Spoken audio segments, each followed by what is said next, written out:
I'm actually a late starter on the motorbike. I started with the age of 26. My friend Norbert brought me to the bike. And he forced me really, sit on the bike, sit on the bike. And I said, okay, no, I'm not the guy for the motorbike. You know what? The magic happened. Afterwards, I bought an R1200 GS back in 2006, I think. Later on, my old schoolmate Roman bought a GS and he was into the family. So Roman, Norbert and me, we were on tour together.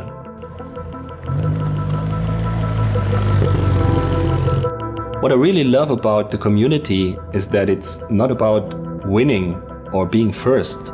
It's about being together, riding together and spending time together.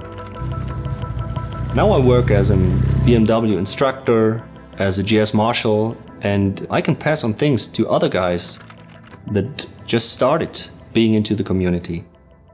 Hey, I'm Toby, and this is the story of a legend.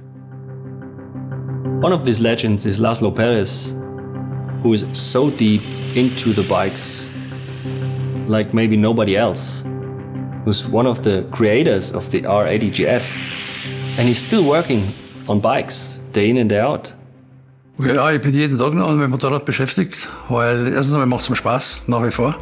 Und in der Technik gibt es einfach kein Ende, es geht immer weiter. Und deswegen bin ich da immer mit Herzblut noch dabei. Aber ich habe immer gute Ideen gehabt und so habe ich immer wieder die Maschinen immer von Jahr zu Jahr so weiterentwickelt, dass ich konkurrenzfähig war mit meinem Material. Ja, ich habe also 37 Jahre in der Entwicklung gearbeitet. Und im Nachhinein muss ich sagen, ich habe also festgestellt, dass ich in den 37 Jahren nicht einen einzigen Tag hatte, wo ich ungern in die Arbeit gegangen bin. Ich habe einen super Job gehabt, tolle Kollegen. Also das ganze Umfeld war einfach, ich glaube, das gibt es kein zweites Mal. Nach Beendigung der Motorsportaktivitäten im Gelände hat sich BMW verschärft auf die Rallye-Szene spezialisiert. Und mit Hubert Auriol wurden dann die ersten Erfolge bei der Dakar eingefahren und es blieb dann auch einige Jahre so. You know, the very extraordinary story about the Dakar is that we had a passion. The passion for me was to go to Dakar on a bike. And everybody was there inventing the story. Sabine organizing the race and us making a team with a new factory BMW. Now, people are still buying a GS because they are buying a part of the adventure. And that's extraordinary because 40 years later, the GS is still there. I know Hubert from his stories. I haven't met him in person. I just met Laszlo, and it's a big benefit of my history or my job to know their stories and then afterwards meeting them and saying, hey, that's the guy I read the stories about, and this is why I think it's a perfect job for me, being able to put even more feelings and more emotions to their stories and to tell them to others. And then the second gen of GS, the R100 GS, got an increase of capacity, which made it then the most powerful enduro in its time. Besides various other changes they made, there was one small change. They just left out the slash between the G and the S. Before it was only Geländestraße, and now it could be as well interpreted as Geländesport, which is quite a good fit as well.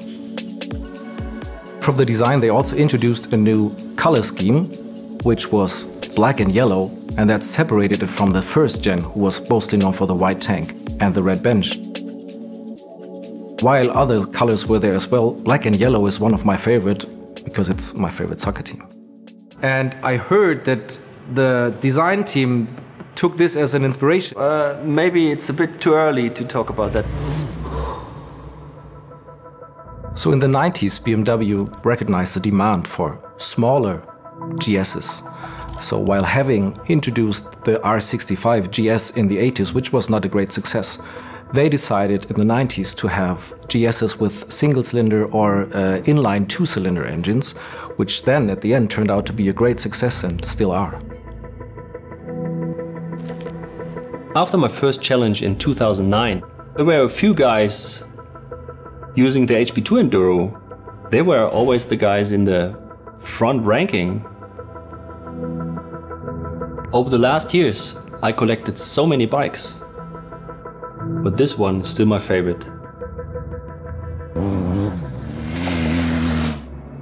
Being a legend, for me, means something that others look up to and can trust in,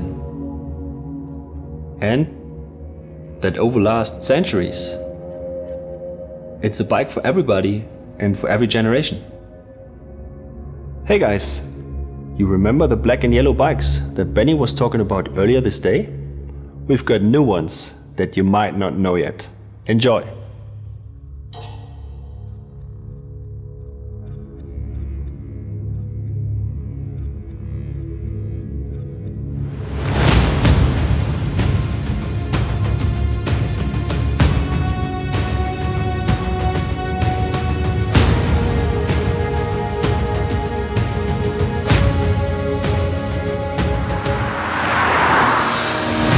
So the adventure starts when I jump on my GS, leaving the garage, and being out with the evenings on the campfire, together with the friends, the smell of the fire.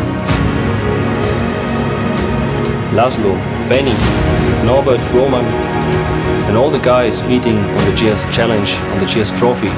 All the marshals, all the friends are part of the community, and it grows every day. This is my story of a legend.